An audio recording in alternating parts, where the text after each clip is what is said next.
BBC প্রবাহে আপনাদের সবাইকে স্বাগত জানাচ্ছি। আমি শারমিন রমা। শুরুতেই দেখে নেব আজ কি থাকছে। একক সংখ্যাগরিষ্ঠতা নিয়ে সরকার গঠন করতে যাচ্ছে বিএনপি। তারেক রহমানকে ভারতের প্রধানমন্ত্রী নরেন্দ্র মোদীর ফোন, একসঙ্গে কাজ করার প্রস্তাব। 17 বছরের নির্বাসিত জীবন শেষে দেশে ফিরেই প্রধানমন্ত্রীর হাতছানি। নতুন ইতিহাস রচনা করলেন বিএনপি চেয়ারম্যান তারেক রহমান। নেতাকর্মীদের উচ্ছ্বাস।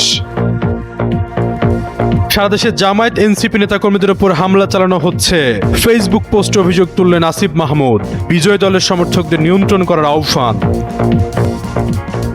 ভোটের লড়াইয়ে ব্যারিস্টার রুমিন ফারহানার বাজিমাত। 3 শর্তে আবারও বিএনপিতে ফেরার প্রস্তাব। কপাল খুলতে পারে বহিষ্কৃত নেতাদের। ঢাকা 8 আসনের ফলাফল নিয়ে আলোচনা তুঙ্গে। অল্পের জন্য কপাল পড়ল নাসিরউদ্দিন পাটোয়ারির। জয় নিয়ে ঘরে ফিরলেন মির্জা আব্বাস। ত্রয়োদশ জাতীয় সংসদ নির্বাচনে 299 আসনের বেসরকারি ফলাফল ঘোষণা করা হয়েছে। ঘোষিত ফলাফলে বাংলাদেশ জাতীয়তাবাদী দল বিএনপি ও তাদের জোটের প্রার্থীরা 209টি আসনে জয় পেয়েছেন। ফলে বিএনপি নেতৃত্বে গঠিত হতে যাচ্ছে আগামী সরকার। এই নতুন সরকারের নেতৃত্ব দেবেন তারেক রহমান। এর মধ্যে বিজয়ের জন্য তারেক রহমানকে ফোন করে অভিনন্দন জানিয়েছেন ভারতের প্রধানমন্ত্রী নরেন্দ্র মোদী। শুক্রবার দুপুরে ভারতের প্রধানমন্ত্রী তার এক্স হ্যান্ডেলে এ তথ্য জানান। নরেন্দ্র মোদী লিখেছেন, তারেক রহমানের সঙ্গে কথা বলতে পেরে আনন্দিত। বাংলাদেশের নির্বাচনে তার উল্লেখযোগ্য বিজয়ের জন্য আমি তাকে অভিনন্দন জানিয়েছি। বাংলাদেশের জনগণের প্রত্যাশা পূরণে তার প্রচেষ্টার জন্য আমি শুভকামনা ও সমর্থন জানিয়েছি। ভারতের প্রধানমন্ত্রী বলেন, গভীর ঐতিহাসিক ও সাংস্কৃতিক বন্ধনে আবদ্ধ দুই ঘনিষ্ঠ প্রতিবেশী হিসেবে আমাদের দুই দেশের জনগণের শান্তি, অগ্রগতি ও সমৃদ্ধির লক্ষ্যে ভারতের অব্যাহত অঙ্গীকার পুনর্ব্যক্ত করেছি। বৃহস্পতিবার ত্রয়োদশ জাতীয় সংসদ নির্বাচন ও গণভোটের ভোট গ্রহণ সম্পন্ন হয়। আজ শুক্রবার 300 আসনের মধ্যে 297 আসনের আনুষ্ঠানিক ফলাফল ঘোষণা করেছে নির্বাচন কমিশন। চট্টগ্রাম 2 ও চট্টগ্রাম 4 আসনের ফলাফল ঘোষণা স্থগিত রাখা হয়েছে। নির্বাচন কমিশন জানিয়েছে, এই দুটি আসনের ফলাফল পরে ঘোষণা করা হবে। এছাড়া শেরপুর 3 আসনে ভোট গ্রহণ হয়নি। ঘোষিত 297 আসনের মধ্যে বিএনপি ও তার মিত্ররা পেয়েছে 212টি আসন। বাংলাদেশ জামাত ইসলামী নেতৃত্বাধীন 11 দলীয় নির্বাচনী ঐক্য পেয়েছে 77 আসন। ইসলামী আন্দোলন বাংলাদেশ একটি, স্বতন্ত্ররা পেয়েছে 7টি আসন। বাবা ছিলেন দেশের প্রেসিডেন্ট, আর মা ছিলেন 3 বারের সাবেক প্রধানমন্ত্রী। এমন প্রভাবশালী রাজনৈতিক পরিবারের সন্তান হয়েও দেশ ছেড়ে নির্বাসিত থাকতে হয়েছে জীবনের 17টি বসন্ত। আরেক বসন্ত আসার আগেই ঘুরে গেল রাজনৈতিক মোড়। নির্বাসিত জীবন থেকে দেশে ফিরেই হলেন প্রধানমন্ত্রী। তিনি আসলেন, তিনি জয় করলেন। আজ এই পরিকল্পনা দেশের মানুষের স্বার্থে। 60 বছর বয়সী তারেক রহমান 25 ডিসেম্বর দেশের মাটিতে পা রাখেন রাজকীয় সংবর্ধনায়। তারপর মাত্র 1.5 মাসে নির্ধারিত হয় ভাগ্য। আসীন হন ক্ষমতার সর্বোচ্চ মসনদে। তারেক রহমান 2007 সালে 1/11 পট পরিবর্তনের পর গ্রেপ্তার হন। 2008 সালে কারাগার থেকে মুক্তি পেয়ে চিকিৎসার জন্য সপরিবারে যুক্তরাজ্যে পাড়ি জমান। এরপর দীর্ঘ 17 বছর ছুঁয়ে দেখা হয়নি দেশের মাটি। দীর্ঘ এই সময়ে হারাতে হয়েছে প্রিয় ছোট ভাই আরাফাত রহমান কোকোকে। অসুস্থ অবস্থায় জেলে দেখতে হয়েছে মাকে। এমনকি দিনের পর দিন দলকে কোণঠাসা অবস্থায় দেখতে হয়েছে 10,500 কিলোমিটার দূরে লন্ডনে বসে। এই সময়ে শেখ হাসিনার একনায়ক শাসনামল, সেই দাম্ভিকতার পতন সবই দেখেছেন লন্ডনে বসেই। 5 আগস্টের পর দলের সুদিন আসলেও নেতাকর্মীদের ধৈর্য ধরার আহ্বান জানিয়ে গেছেন। সুসংগঠিত করে রেখেছিলেন ভার্চুয়ালি। ব্যক্তিগত জীবনেও তারেক রহমানকে চরম ধৈর্যের পরীক্ষার মুখোমুখি হতে হয়েছে। ছোট ভাই আরাফাত রহমান কোকোর অকাল মৃত্যু ও দীর্ঘ প্রবাস জীবন সত্ত্বেও তিনি রাজনৈতিকভাবে সক্রিয় থেকেছেন। রাজনৈতিক বিশ্লেষকদের মতে তার জীবনের বড় শিক্ষা হল বিপর্যয়ের মুখে ধৈর্য ধারণ করা এবং সঠিক সময়ের জন্য অপেক্ষা করা। তাই তো 17 বছর পর দেশে ফিরেও তার দীর্ঘ বক্তব্যে একবারের জন্যেও আওয়ামী লীগ বা শেখ হাসিনার নাম নেননি। অর্থাৎ তিনি প্রতিহিংসার রাজনীতিতে বিশ্বাসী না, সেই বার্তায় দিয়েছেন। সব মিলিয়ে সংগ্রাম ও সংস্কারের মধ্য দিয়ে তারেক রহমানের রাজনৈতিক যাত্রা আজও তাকে পূর্ণতা দিয়েছে। মায়ের বিদায়ের পর দেশের দায়ভার নিজের কাঁধেই তুলে নিয়েছেন, যেন হাঁটছেন দেশের মানুষের জন্য বাবা মায়ের পথেই। সারা দেশে বিভিন্ন স্থানে এনসিপি এবং 11 দলীয় জোটের নেতাকর্মীদের উপর হামলা করা হচ্ছে, এমন অভিযোগ তুলেছেন অন্তর্বর্তী সরকারের সাবেক উপদেষ্টা আসিফ মাহমুদ সজীব ভুঁইয়া। তাদের নেতাকর্মীদের বাড়িঘর এবং পরিবার হুমকির সম্মুখীন বলেও অভিযোগ করেছেন এনসিপির এই মুখপাত্র। শুক্রবার এক ফেসবুক স্ট্যাটাসে আসিফ মাহমুদ বলেন, যারা বিজয়ী হয়েছেন তারা আপনাদের নেতাকর্মীদের নিয়ন্ত্রণ করুন। আসিফ মাহমুদ লেখেন, গণতান্ত্রিক উত্তরণের শুরুটাই যদি বিরোধী দল ও মতের মানুষের নিপীড়নের মধ্য দিয়ে হয় তা আমাদের জন্য লজ্জাজনক হবে। ত্রয়োদশ জাতীয় সংসদ নির্বাচনে জামায়াত জোট 77টি আসন পেয়েছে। এর মধ্যে এনসিপির হাসনাত আব্দুল্লাহ, নাহিদ ইসলাম সহ 6টিতে জয়ী হয়েছে। তারা মোট 30 আসনে প্রার্থী দিয়েছিল। ব্রাহ্মণবাড়িয়া 2 আসনে বিপুল ভোটে জয় পেয়েছেন স্বতন্ত্র প্রার্থী রুমিন ফারহানা। নির্বাচনের পরদিন হাসকোলে সংবাদ সম্মেলনে আসেন বিএনপি থেকে বহিষ্কৃত এ নেত্রী। সংবাদ সম্মেলনে দলে ফেরা নিয়ে এক প্রশ্নে বিভিন্ন শর্তের কথা বলেন রুমিন ফারহানা। তিনি জানান, তাকে দলে ফেরাতে হলে তার যেসব নেতাকর্মীকে বহিষ্কার করা হয়েছে তাদেরও বিএনপিতে ফেরাতে হবে। এ সময় ভোটের মার্কা হিসেবে হাঁস বেছে নেওয়ার কারণ সম্পর্কে তিনি জানান, ছোটবেলায় তিনি হাঁস পালতেন। সেই স্মৃতি এবং অভ্যাসের কারণে তিনি হাঁসকে প্রতীক হিসেবে বেছে নিয়েছেন। সংবাদ সম্মেলনে তিনি অভিযোগ করেন, নির্বাচনের দিন দুপুরের পর বিভিন্ন জায়গায় ভোট ছাপানোর চেষ্টা হয়েছে, ফলাফল আটকে রাখার চেষ্টা করা হয়েছে। রুমিন ফারহানা বলেন, জালিয়াপাড়া কেন্দ্রে তিনি নিজে গিয়ে খেজুর গাছের কর্মীদের সঙ্গে মারামারি করেছেন, ভোট গুনিয়েছেন, কিছু ফলস ভোট পেয়েছেন, যেগুলোর সবই চ্যালেঞ্জ। এবারে নির্বাচনে বিএনপি জোট সমর্থিত প্রার্থীকে 38,000-এরও বেশি ভোটের ব্যবধানে হারিয়ে বিজয়ী হয়েছেন স্বতন্ত্র প্রার্থী রুমিন ফারহানা। হাঁস প্রতীকে প্রতিদ্বন্দ্বিতা করে তিনি 1,18,547টি ভোট পেয়েছেন। তার নিকটতম প্রতিদ্বন্দ্বী জুনায়েদ আল হাবিব খেজুর গাছ প্রতীক নিয়ে পেয়েছেন 80,434টি ভোট। রাজধানীর কেন্দ্রবিন্দু ঢাকা 8 আসন ঘিরে গত কয়েকদিন ধরেই উত্তেজনা ছিল চরমে। ভোটারদের জল্পনা কল্পনার অবসান ঘটিয়ে অবশেষে জয়ের মালা পরলেন বিএনপি প্রার্থী মির্জা আব্বাস।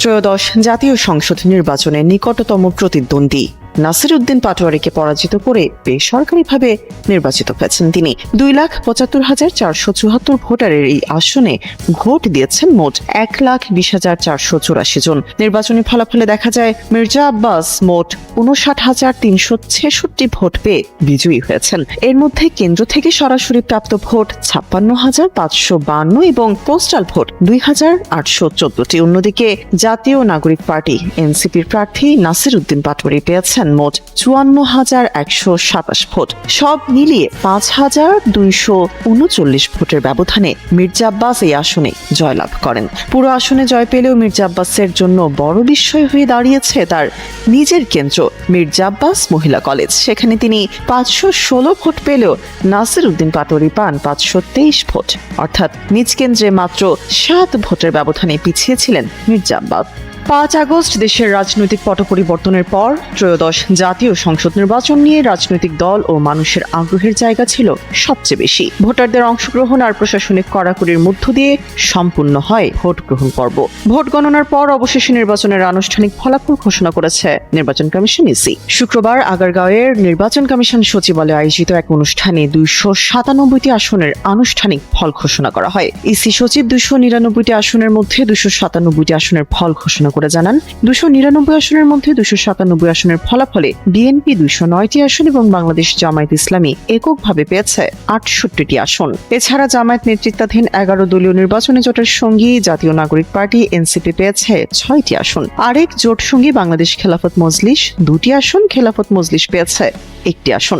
ইসি সচিব আখতার আহমেদ জানান, নির্ধারিত আইনি প্রক্রিয়া মেনে এসব আসনের ফল চূড়ান্ত করা হয়েছে। তবে আইনি জটিলতার কারণে চট্টগ্রাম 2 ও চট্টগ্রাম 4 আসনের ফলাফল আপাতত স্থগিত রাখা হয়েছে। এই 2 আসনের বিষয়ে কমিশনের প্রয়োজনীয় তদন্ত ও কার্যক্রম শেষে পরবর্তী সময়ে সিদ্ধান্ত জানানো হবে। গতকাল আদালত ও নির্বাচন কমিশনের নির্দেশে 3টি আসনের ফল স্থগিতের বিষয়ে চিঠি জারি করেছিল নির্বাচন কমিশন। এর মধ্যে শেরপুর 2 আসনের ফলাফল ঘোষণা করা হলেও আপাতত এর গেজেট প্রকাশ না করার সিদ্ধান্ত নিয়েছে কমিশন। অন্যদিকে চট্টগ্রামের ওই 2 আসনে আইনি লড়াই চলমান থাকায় চূড়ান্ত বিজয়ীর নাম ঝুলে আছে। ইসি সচিব তার বক্তব্যে সফলভাবে দায়িত্ব পালনের জন্য সংশ্লিষ্ট সকল কর্মকর্তা, আইন শৃঙ্খলা বাহিনী ও গণমাধ্যম কর্মীদের প্রতি কৃতজ্ঞতা প্রকাশ করেন। ত্রয়োদশ জাতীয় সংসদ নির্বাচনে এখন পর্যন্ত বেসরকারিভাবে 297টি আসনের চূড়ান্ত ফলাফল প্রকাশ করেছেন নির্বাচন কমিশন। শুক্রবার বেলা 2:30টার পর রাজধানীর আগারগাঁওয়ে নির্বাচন কমিশন ভবনে ইসির জ্যেষ্ঠ সচিব আক্তার আহমেদ এই ফলাফল ঘোষণা করেন। তবে চট্টগ্রাম 2 ও চট্টগ্রাম 4 আসনের ফলাফল ঘোষণা স্থগিত রাখা হয়েছে। এই দুটি আসনের ফলাফল পরে ঘোষণা করা হবে। একটি আসনের ফলাফল আগেই স্থগিত করা হয় বলে জানান তিনি। ইসি সচিব বলেন, বৃহস্পতিবার অনুষ্ঠিত ত্রয়োদশ জাতীয় সংসদ নির্বাচনে 59.44% ভোট পড়েছে। এবারের নির্বাচনে গণভোট পড়েছে 60.26%। ঘোষিত 297 আসনের মধ্যে বিএনপি ও তার মিত্ররা পেয়েছে 212 আসন, আর জামায়াতে ইসলামীর নেতৃত্বাধীন 11 দলীয় নির্বাচনী ঐক্য পেয়েছে 77 আসন। ইসলামী আন্দোলন বাংলাদেশ একটি, স্বতন্ত্ররা পেয়েছে 7টি আসন। বিএনপি একক দল হিসেবে পেয়েছে 209টি আসন।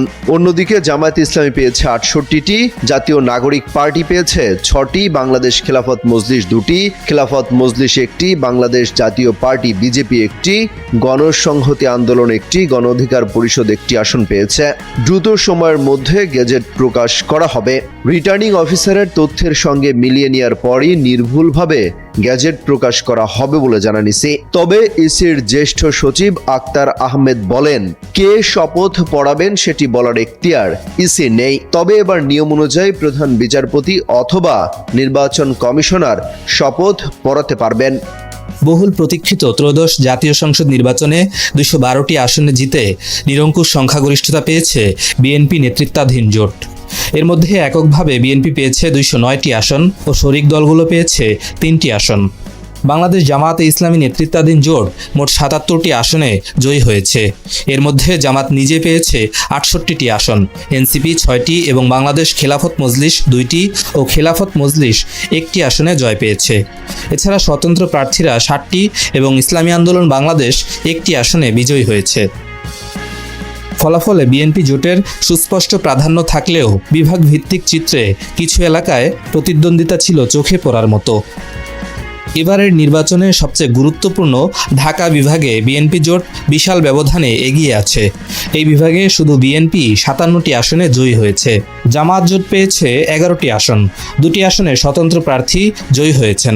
রাজধানী ও আশপাশের জেলাগুলোর এই ফলাফলই মূলত জাতীয় পর্যায়ে বিএনপি জোটের নিরঙ্কুশ সংখ্যাগরিষ্ঠতা নিশ্চিত করেছে। চট্টগ্রাম বিভাগে বিএনপি জোট 50টি আসন জিতে শক্ত অবস্থান নিশ্চিত করেছে। এর মধ্যে 1টি আসনে তাদের শরিক গণসংহতি আন্দোলন জয়ী হয়েছে। জামায়াত জোট পেয়েছে 5টি আসন, 3টি আসনে স্বতন্ত্র প্রার্থীরা জয়ী হয়েছেন। বন্দরনগরী ও পার্বত্য সহ বৃহত্তর চট্টগ্রাম অঞ্চলে বিএনপির সাংগঠনিক শক্তি ফলাফলে প্রতিফলিত হয়েছে। রংপুর বিভাগে বিএনপি ও জামায়াত জোটের মধ্যে তীব্র প্রতিযোগিতা দেখা গেছে। এখানে জামায়াত জোট 18টি আসন পেয়ে সামান্য ব্যবধানে এগিয়ে রয়েছে, যার মধ্যে অধিকাংশই জামায়াতের প্রার্থী। এই বিভাগে বিএনপি জোট পেয়েছে 14টি আসন, 1টি আসনে জয়ী হয়েছেন স্বতন্ত্র প্রার্থী। এই ফলাফল ইঙ্গিত দেয় উত্তরাঞ্চলে জামায়াতের সাংগঠনিক ভিত্তি সুদৃঢ় এবং তারা এখানে শক্ত প্রতিদ্বন্দ্বিতা গড়ে তুলতে পেরেছে। রাজশাহী বিভাগে দেখা গেছে ভিন্ন চিত্র। এখানে বিএনপি জোট 28টি আসন পেয়ে স্পষ্ট আধিপত্য প্রতিষ্ঠা করেছে। জামায়াত জোট পেয়েছে 11টি আসন। এই বিভাগে বিএনপির সাংগঠনিক নেটওয়ার্ক এবং প্রার্থী নির্বাচনের কৌশল কার্যকর হয়েছে বলে ধারণা করা হচ্ছে। খুলনা বিভাগে তুলনামূলকভাবে সবচেয়ে ভালো ফল করেছে জামায়াত জোট। মোট 25টি আসনে জামায়াত প্রার্থীরা জয়ী হয়েছেন। বিপরীতে বিএনপি জোট পেয়েছে 11টি আসন। দক্ষিণ পশ্চিমাঞ্চলে জামায়াতের এই সাফল্য দলটির আঞ্চলিক প্রভাবের প্রমাণ হিসেবে দেখা হচ্ছে। বরিশাল বিভাগে বিএনপি জোট 18টি আসন জিতে প্রায় একচ্ছত্র অবস্থান তৈরি করতে পেরেছে। জামায়াত জোট পেয়েছে 2টি আসন এবং 1টি আসনে ইসলামী আন্দোলনের প্রার্থী জয়ী হয়েছেন। এই ফলাফলকে দক্ষিণাঞ্চলে বিএনপির জনপ্রিয়তার প্রতিফলন বলা যায়। ময়মনসিংহ বিভাগে বিএনপি জোট 18টি আসন পেয়ে এগিয়ে রয়েছে। জামায়াত জোট পেয়েছে 4টি আসন, 1টি আসনে স্বতন্ত্র প্রার্থী জয়ী এবং 1টি আসনের ফলাফল স্থগিত। সিলেট বিভাগে বিএনপি জোট 18টি আসনে জিতে প্রায় সম্পূর্ণ নিয়ন্ত্রণ প্রতিষ্ঠা করেছে। জামায়াত জোট পেয়েছে মাত্র 1টি আসন। প্রবাসী অধ্যুষিত এই অঞ্চলে বিএনপির শক্ত অবস্থান আবারও প্রতিফলিত হয়েছে। সামগ্রিক ফল বিশ্লেষণে দেখা গেছে বিএনপি জোট দেশের অধিকাংশ বিভাগে সুস্পষ্ট আধিপত্য প্রতিষ্ঠা করতে পেরেছে, বিশেষত ঢাকা, রাজশাহী, বরিশাল, ময়মনসিংহ, সিলেট ও চট্টগ্রামে। অন্যদিকে জামায়াত জোট খুলনা ও রংপুরে শক্ত প্রতিদ্বন্দ্বিতা গড়ে তুলেছে এবং উল্লেখযোগ্য সংখ্যক আসন নিশ্চিত করতে পেরেছে।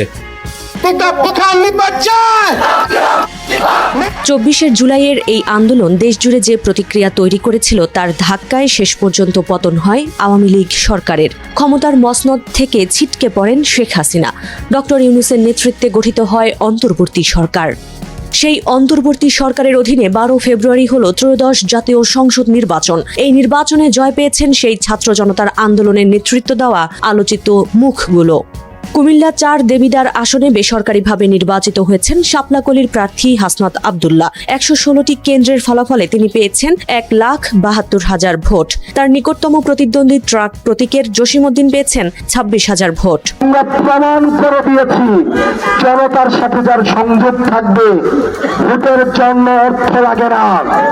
রংপুর 4 আসনে পীরগাছা কাউনিয়া আসনে বেসরকারিভাবে এনসিপির সদস্য সচিব আখতার হোসেন সংসদ সদস্য নির্বাচিত হয়েছেন বলে খবর পাওয়া গেছে। মোট 163টি কেন্দ্রের প্রাপ্ত ফল অনুযায়ী শাপলাকলির এই প্রার্থী পেয়েছেন 1,47,947 ভোট। তার নিকটতম প্রতিদ্বন্দ্বী এমদাদুল হক ভরসা ধানের শীষ প্রতীক নিয়ে পেয়েছেন 1,39,616টি ভোট।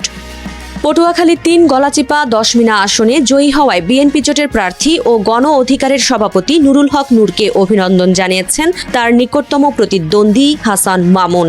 বৃহস্পতিবার রাতে তিনি নিজ ফেসবুক পোস্টে এই অভিনন্দন জানান। এতে তিনি লিখেছেন, অভিনন্দন ভিপি নুরুল হক নূর, নবনির্বাচিত সংসদ সদস্য পটুয়াখালী 3। গণ অধিকার পরিষদের কেন্দ্রীয় কমিটির প্রচার সম্পাদক ও নুরুল হক নূরের নির্বাচনী মনিটরিং সেলের সমন্বয়ক শহীদুল ইসলাম জানান, এ আসনের মোট 80টি ভোট কেন্দ্র। নুরুল হক ট্রাক প্রতীক নিয়ে 73,934 ভোট পেয়েছেন। হাসান মামুন ঘোড়া প্রতীক নিয়ে 47,930 ভোট পেয়েছেন। তাদের প্রার্থী 26,004 ভোট বেশি পেয়ে বিজয়ী হয়েছেন। ব্রাহ্মণবাড়িয়া 6 বাঞ্ছারামপুর আসনে বিএনপি সমর্থিত প্রার্থী গণসংহতি আন্দোলনের প্রধান সমন্বয়ক জোনায়েদ সাকি দ্বিগুণ ভোটে বেসরকারিভাবে বিজয়ী হয়েছেন বলে খবর পাওয়া গেছে। তিনি পেয়েছেন 94,231 ভোট। তার নিকটতম প্রতিদ্বন্দ্বী জামায়াতে ইসলামী মনোনীত প্রার্থী মোহাম্মদ মোহসিন দাড়িপাল্লা প্রতীক নিয়ে পেয়েছেন 37,965 ভোট। এই আসনের 98টি কেন্দ্রের প্রাপ্ত ভোট শেষে এই তথ্য উঠে এসেছে। এছাড়া ঢাকা 11, রামপুরা, বাড্ডা, ভাটারা ও হাতিরঝিলের আংশিক এলাকা আসনে ফলাফলে এগিয়ে আছেন জাতীয় নাগরিক পার্টি এনসিপির প্রার্থী ও দলটির আহ্বায়ক নাহিদ ইসলাম। বাংলাদেশে ত্রয়োদশ জাতীয় সংসদ নির্বাচনের প্রচারের সময় দেশের বিভিন্ন রাজনৈতিক দলের সুপরিচিত নেতাদের পাশাপাশি কয়েকটি সংসদীয় আসনের কিছু প্রার্থীও নতুন করে ব্যাপক আলোচনায় এসেছিলেন। এসব প্রার্থীর মধ্যে রুমিন ফারহানা, নাহিদ ইসলাম, ফজলুর রহমান, নুরুল হক, হাসনাত আব্দুল্লাহ, হান্নান মাসুদ সহ কয়েকজন জিতলেও ঢাকার বিভিন্ন সংসদীয় আসনে নির্বাচন করা নাসিরউদ্দিন পাটোয়ারি, তাসনিম জারা ও মামুনুল হক এবং পঞ্চগড়ে সার্জিস আলম শেষ পর্যন্ত বিএনপি প্রার্থীদের কাছে হেরে গেছেন। নির্বাচনে অংশ নেওয়া প্রধান দলগুলোর মধ্যে বিএনপি, জামায়াত ইসলামী ও এনসিপির শীর্ষ 3 নেতা নির্বাচনে জয় পেয়েছেন, তবে হেরে গেছেন জাতীয় পার্টির জিএম কাদের ও ইসলামী আন্দোলনের কেন্দ্রীয় নায়েবে আমির সৈয়দ মোহাম্মদ ফয়জুল করিম। জামায়াত ইসলামের প্রার্থী হয়ে নির্বাচন করে দেশের রাজনৈতিক অঙ্গনে আলোচনায় আসা কৃষ্ণনন্দী হেরে গেছেন বিএনপি প্রার্থী আমির এজাজ খানের কাছে। অন্যদিকে বিএনপির মহাসচিব মির্জা ফখরুল ইসলাম আলমগীর ও এনসিপির সদস্য সচিব আক্তার হোসেন নির্বাচনে জিতলেও হেরে গেছেন জামায়াতের সেক্রেটারি জেনারেল মিয়া গুলাম পরোয়ার ও জাতীয় পার্টির শামীম হায়দার পাটোয়ারি। ওদিকে জেলা হিসাবে আওয়ামী লীগের শক্ত ঘাঁটি হিসাবে পরিচিত গোপালগঞ্জ জেলার 3টি আসনেই বিএনপি দলীয় প্রার্থীরা জয় পেয়েছেন। বৃহস্পতিবার এই নির্বাচনের ভোট গ্রহণ অনুষ্ঠিত হয়। অন্তর্বর্তী সরকার কার্যক্রম নিষিদ্ধ করে রাখায় এই নির্বাচনে অংশ নিতে পারেনি দেশের অন্যতম বড় রাজনৈতিক দল আওয়ামী লীগ। নির্বাচনে প্রধান প্রতিদ্বন্দ্বী বিএনপি ও জামায়াত ইসলামী একে অপরের বিরুদ্ধে কারচুপি, জালিয়াতি ও কেন্দ্র দখল সহ নানা ধরনের অনিয়মের অভিযোগ তুলেছে। বিএনপি চেয়ারম্যান তারেক রহমান এবার ঢাকা ও বগুড়ার 2টি আসনে, আর জামায়াত ইসলামের আমির শফিকুর রহমান ঢাকার একটি আসনে নির্বাচন করেছেন। তারা দুজনেই এসব আসনে জয় পেয়েছেন এনসিপির আহ্বায়ক নাহিদ ইসলামও। এর মধ্যে তারেক রহমান 1 লাখেরও বেশি ভোটের ব্যবধানে জামায়াত প্রার্থীর বিরুদ্ধে বগুড়া 6 নম্বর আসন থেকে জয় পেয়েছেন। তবে ঢাকা 17 আসনে তিনি প্রতিদ্বন্দ্বী জামায়াত দলীয় প্রার্থীর বিপরীতে জয় পেয়েছেন মাত্র 4,399 ভোটের ব্যবধানে। মিস্টার রহমান এবারই প্রথম বাংলাদেশের অন্যতম প্রধান রাজনৈতিক দল বিএনপির নির্বাচনী লড়াইয়ে নেতৃত্ব দিলেন এবং একই সঙ্গে তিনি নিজেও এবারই প্রথমবারের মতো জাতীয় সংসদ নির্বাচনে অংশ নিয়েছেন। প্রায় 17 বছর লন্ডনে রাজনৈতিক আশ্রয়ে থাকার পর তিনি ঢাকায় ফিরে এসেছেন গত বছরের 25শে ডিসেম্বর। ওদিকে শুক্রবার ভোরে নির্বাচন কমিশনের ঘোষিত ফলাফল অনুযায়ী ঢাকা 15 আসনে প্রতিদ্বন্দ্বী বিএনপি প্রার্থীর চেয়ে 21,614 ভোট বেশি পেয়ে নির্বাচিত হয়েছেন জামায়াতের আমির শফিকুর রহমান। অন্যদিকে জামায়াতে ইসলামীর নেতৃত্বাধীন জোটের হয়ে নির্বাচন করা জাতীয় নাগরিক পার্টি বা এনসিপি আহ্বায়ক নাহিদ ইসলাম ঢাকা 11 আসনে বিএনপির এম.এ কাইয়ুমের বিরুদ্ধে জিতেছেন মাত্র 2039 ভোটের ব্যবধানে। বিএনপি মহাসচিব মির্জা ফখরুল ইসলাম আলমগীর ঠাকুরগাঁয়ে নিজের নির্বাচনী এলাকায় বড় ব্যবধানে জয় পেলেও খুলনায় নিজ আসনে হেরে গেছেন জামায়াত ইসলামের সেক্রেটারি জেনারেল মিয়া গোলাম পরোয়ার। মিস্টার পরোয়ারের চেয়ে 2,702 ভোট বেশি পেয়ে জয়লাভ করেছেন বিএনপির প্রার্থী মোহাম্মদ আলী আসগর লবি। রংপুর 4 আসনে জামায়াত নেতৃত্বাধীন 11 দলীয় নির্বাচনী জোট সমর্থিত এনসিপির সদস্য সচিব আক্তার হোসেন বিএনপি প্রার্থীর চেয়ে 9,000-এরও বেশি ভোট পেয়ে জয় পেয়েছেন। ওদিকে জাতীয় পার্টির মহাসচিব শামীম হায়দার পাটোয়ারি গাইবান্ধা 1 আসনে তৃতীয় হয়েছেন। আবার নির্বাচনে হেরে গেছেন জামায়াতের সহকারী সেক্রেটারি জেনারেল হামিদুর রহমান আজাদ ও ছাত্র শিবিরের সাবেক সেক্রেটারি শিশির মনির। নির্বাচনে বিএনপির মনোনয়ন না পেয়ে স্বতন্ত্র প্রার্থী হয়ে দেশের রাজনীতিতে আলোচনায় ছিলেন রুমিন ফারহানা। ব্রাহ্মণবাড়িয়া 2 আসনে বিএনপি জোট সমর্থিত প্রার্থীর বিরুদ্ধে 38,000-এরও বেশি ভোটের ব্যবধানে জিতেছেন তিনি। নির্বাচনী প্রচারের সময় সামাজিক যোগাযোগ মাধ্যমে পাল্টাপাল্টি বক্তব্য সহ বিভিন্ন কারণে আলোচনার কেন্দ্রবিন্দুতে ছিল ঢাকা 8 আসন। প্রচারণার ধরন ও প্রতিদ্বন্দ্বী বিএনপি প্রার্থীকে নিয়ে ধারাবাহিক আক্রমণাত্মক বক্তব্য দিয়ে আলোচনায় এসেছিলেন এই আসনের এনসিপির প্রার্থী নাসির উদ্দিন পাটোয়ারি। কিন্তু এই আসনে শেষ পর্যন্ত বিএনপির জাতীয় স্থায়ী কমিটির সদস্য মির্জা আব্বাস প্রায় 5,000 ভোটের ব্যবধানে বিজয়ী হয়েছেন। অন্যদিকে নির্বাচনের আগে এনসিপি থেকে পদত্যাগ করে ঢাকা 9 আসনে স্বতন্ত্র নির্বাচন করা তাসনিম জারা নির্বাচনে তৃতীয় হয়েছেন। এনসিপির দিয়ে আলোচিত নেতার একজন সার্জিস আলম পঞ্চগড় 1 আসনে হেরে গেলেও কুমিল্লা 4 আসনে জয়ী হয়েছেন হাসনাত আবদুল্লাহ। 2024 সালের অগাস্টে শেখ হাসিনা সরকারের পতনের পর মুক্তিযুদ্ধ ইস্যুতে শক্ত অবস্থান নিয়ে আলোচনায় এসেছিলেন কিশোরগঞ্জের বিএনপি নেতা ফজলুর রহমান। এক পর্যায়ে দলে তার পদও স্থগিত করা হয়েছিল। তাকে গ্রেপ্তারের দাবিতে রাজধানীর সেগুনবাগিচায় তার বাসার সামনে অবস্থান নিয়ে বিক্ষোভ করেছিল একদল ব্যক্তি। তিনি কিশোরগঞ্জ 4 আসনে প্রায় 72,000 ভোটের ব্যবধানে জয়লাভ করেছেন। হবিগঞ্জ 1 আসনে বিএনপির প্রার্থী রেজা কিবরিয়া বড় ব্যবধানে বিজয়ী হয়েছেন। তার পিতা শাহ এএমএস কিবরিয়া আওয়ামী লীগ সরকারের অর্থমন্ত্রী ছিলেন। অনেকদিন ধরেই দেশের রাজনৈতিক অঙ্গনে নানা ঘটনায় আলোচনায় আসা খেলাফত মজলিস নেতা মামুনুল হক ঢাকা 13 আসনে 2,320 ভোটের ব্যবধানে হেরে গেছেন বিএনপি দলীয় প্রার্থী ববি হাজ্জাজের কাছে। মিস্টার হাজ্জাজ নির্বাচনের আগে নিজ দল বিলুপ্ত করে বিএনপিতে যোগ দিয়েছিলেন। বিএনপি সমর্থিত প্রার্থীদের বিরুদ্ধে দলটির বিদ্রোহী প্রার্থীদের নির্বাচন করা এবং পরস্পর বিরোধী ব্যাপক প্রচারণার কারণে ব্যাপক আলোচনায় এসেছিলেন গণ অধিকার পরিষদের সভাপতি নুরুল হক এবং এই দল থেকে পদত্যাগ করে বিএনপির মনোনয়নে নির্বাচন করা রাশেদ খান। ট্রাক প্রতীক নিয়ে নির্বাচন করে পটুয়াখালী 3 আসনে নুরুল হক হারিয়েছেন স্বতন্ত্র প্রার্থী হাসান মামুনকে, আর ঝিনাইদহ 4 আসনে ধানের শীষ প্রতীকে নির্বাচন করে তৃতীয় হয়েছেন রাশেদ খান। ব্রাহ্মণবাড়িয়া 6 আসন থেকে বিএনপি জোট মনোনীত প্রার্থী গণসংহতি আন্দোলনের নেতা জুনায়েদ সাকি তার দলীয় মাথাল প্রতীক নিয়ে বেসরকারিভাবে জয়ী হয়েছেন। ঢাকা 16 আসনের ভোটে বেসরকারি ফলে জয়ী হয়েছেন জামায়াত ইসলামের প্রার্থী মোহাম্মদ আব্দুল বাতেন। তিনি প্রতিদ্বন্দ্বী বিএনপির প্রার্থী আমিনুল হকের চেয়ে 3,361 ভোট বেশি পেয়েছেন।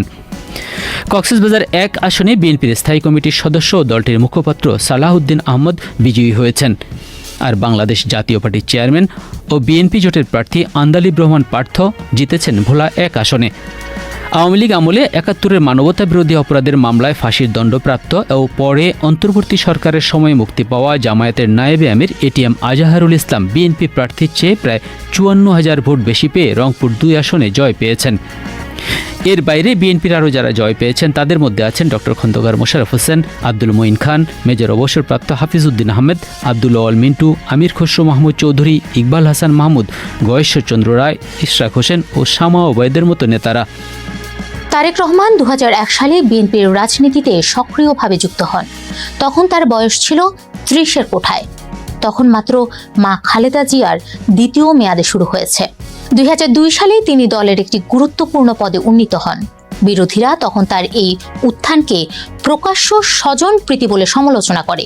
প্রশ্ন তোলে, এ কি যোগ্যতার স্বীকৃতি নাকি নিছক পারিবারিক সুবিধা? পরে অবশ্য তিনি দলের ভেতরে কঠোর শৃঙ্খলা রক্ষাকারী নেতা হিসেবে পরিচিতি পান। তারেক রহমানের এই উত্থানের সঙ্গেই জুড়ে যায় বিতর্ক। ক্ষমতার অপব্যবহার ও দুর্নীতির অভিযোগ ওঠে তারেক রহমানের বিরুদ্ধে।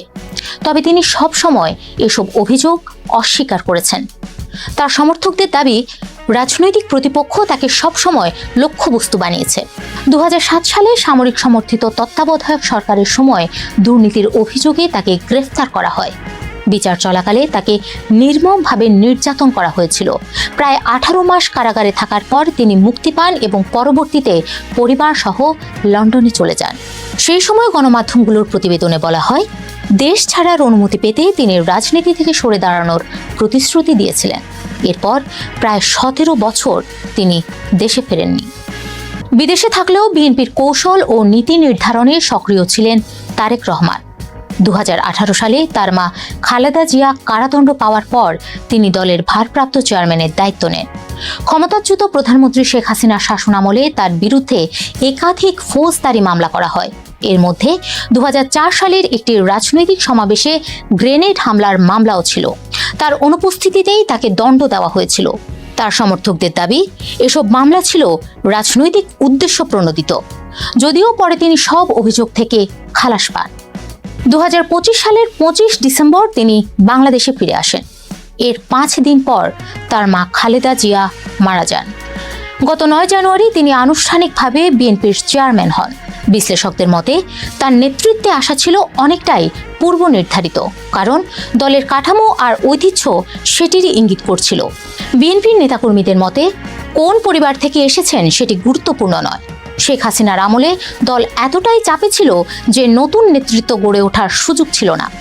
রাজনৈতিক বিশ্লেষকদের মতে তারেক রহমানের সামনে অপেক্ষা করছে আরও বড় পরীক্ষা।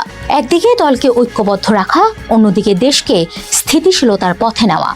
তারেক রহমান রাজনীতির অন্ধকার দিক দেখেছেন, সংঘাত ও প্রতিশোধের রাজনীতির অভিজ্ঞতাও অর্জন করেছেন, কিন্তু দলীয় নেতা থেকে দেশের নেতা হয়ে সেই অভিজ্ঞতা কতটা কার্যকরভাবে ব্যবহার করতে পারবেন সেটিই এখন দেখার বিষয়। প্রশ্ন উঠেছে, জিয়া পরিবারের উত্তরাধিকার বহন করে তারেক রহমান কি নতুন অধ্যায় শুরু করতে পারবেন, নাকি পুরনো বিতর্কই তার পথ আরও কঠিন করে তুলবে? দেশের রাজনীতিতে তার নেতৃত্বের ধরনই সেই উত্তর দেবে। যুক্তরাষ্ট্র ও কানাডার মধ্যে নির্মিত নতুন সংযোগ সেতুর উদ্বোধন আটকে দেওয়ার হুমকি দিয়েছেন মার্কিন প্রেসিডেন্ট ডোনাল্ড ট্রাম্প। তিনি জানিয়েছেন, যুক্তরাষ্ট্র যা কিছু কানাডাকে দিয়েছে তার জন্য পূর্ণ ক্ষতিপূরণ না পাওয়া পর্যন্ত তিনি সেতুটি খুলতে দেবেন না। 9 ফেব্রুয়ারি ট্রুথ সোশ্যালে দেওয়া এক পোস্টে ট্রাম্প এই হুমকি দেন। তিনি লেখেন, কানাডার অন্টারিও প্রদেশ এবং যুক্তরাষ্ট্রের মিশিগান অঙ্গরাজ্যের সংযোগকারী গর্ডি হাউ আন্তর্জাতিক সেতুটি ততক্ষণ পর্যন্ত চালু হবে না যতক্ষণ না অটোয়া আমাদের সঙ্গে ন্যায্য ও সম্মানজনক আচরণ করছে। প্রকল্পের তথ্য অনুযায়ী ডেট্রয়েট নদীর উপর নির্মিত এই সেতুর পুরো নির্মাণ ব্যয় বহন করছে কানাডা সরকার। তবে এটি কানাডা ও মিশিগান দুই পক্ষের সরকারি মালিকানায় থাকবে। কানাডিয়ান সংবাদ মাধ্যম সিবিসি নিউজ জানিয়েছে, প্রকল্পটির আনুমানিক ব্যয় প্রায় 640 কোটি কানাডিয়ান ডলার। 2018 সালে এর নির্মাণ কাজ শুরু হয়। আনুষ্ঠানিক পরীক্ষা ও অনুমোদন শেষে 2026 সালের শুরুর দিকে যান চলাচলের জন্য এটি খুলে দেওয়ার কথা রয়েছে। তবে ট্রাম্প কিভাবে এই উদ্বোধন আটকে দেবেন তা এখনও স্পষ্ট নয়। এই বিষয়ে দ্রুত আলোচনা শুরু হওয়ার কথা বললেও বিস্তারিত জানাননি তিনি। ট্রাম্পের দাবি, সেতুটির অন্তত অর্ধেক মালিকানা যুক্তরাষ্ট্রের থাকা উচিত। তার অভিযোগ, বর্তমানে সেতুর দুই পাশই কানাডা নিয়ন্ত্রণ করছে। তিনি লেখেন, কানাডার সরকার আশা করছে আমি মার্কিন প্রেসিডেন্ট হিসেবে তাদের শুধু আমেরিকার সুবিধা নেওয়ার অনুমতি দেব, কিন্তু তা হবে না। যুক্তরাষ্ট্রকে পূর্ণ ক্ষতিপূরণ না দেওয়া পর্যন্ত আমি এই সেতু খুলতে দেব না। ট্রাম্প সাম্প্রতিক বাণিজ্য বিরোধের প্রসঙ্গও তুলেন। তিনি বলেন, কানাডা বহু বছর ধরে যুক্তরাষ্ট্রের দুগ্ধজাত পণ্যের উপর যে শুল্ক আরোপ করে রেখেছে তা একেবারেই অগ্রহণযোগ্য। এছাড়া গত জানুয়ারি মাসে চীনের সঙ্গে কানাডার স্বাক্ষরিক একটি বাণিজ্য চুক্তিরও সমালোচনা করেন তিনি। ট্রাম্পের দাবি, বেইজিং এর জন্য এমন চুক্তি অটোয়ার জন্য চরম বিপদ ডেকে আনবে। এ প্রসঙ্গে তিনি বিদ্রূপ করে বলেন, চীন একসময় কানাডায় প্রভাব খাটিয়ে তাদের সবচেয়ে জনপ্রিয় খেলা আইসি হকি বন্ধ করে দেবে এবং বিখ্যাত স্ট্যানলি কাপ টুর্নামেন্ট চিরতরে মুছে ফেলবে। গর্ডি হাওয়া আন্তর্জাতিক সেতু দীর্ঘদিন ধরেই বিতর্কের বিষয়। পাশের অ্যাম্বাসেডর সেতুর মালিক মার্কিন মরুন পরিবার ট্রাম্পের প্রথম মেয়াদে নতুন সেতু নির্মাণ বন্ধের আবেদন করেছিল। তাদের দাবি, নতুন সেতু চালু তাদের টোল আদায়ের একচেটিয়া ব্যবসায় বাধা সৃষ্টি করছে। তবে সে সময় ট্রাম্প এবং কানাডার তৎকালীন প্রধানমন্ত্রী জাস্টিন ট্রুডো এক যৌথ বিবৃতিতে বলেছিলেন, এই সেতুটি দুই দেশের মধ্যে একটি অপরিহার্য অর্থনৈতিক যোগসূত্র। ট্রাম্পের সর্বশেষ হুমকির বিষয়ে কানাডার সেতু কর্তৃপক্ষ, অন্টারিও প্রিমিয়ারের কার্যালয় কিংবা ডেট্রয়েটের মেয়রের দপ্তর থেকে তাৎক্ষণিক কোনো মন্তব্য পাওয়া যায়নি বলে জানিয়েছে বিবিসি। সবাইকে শুভকামনা জানিয়ে আমি শারমিন রমা আজ এখানেই বিদায় নিচ্ছি। ভালো থাকবেন।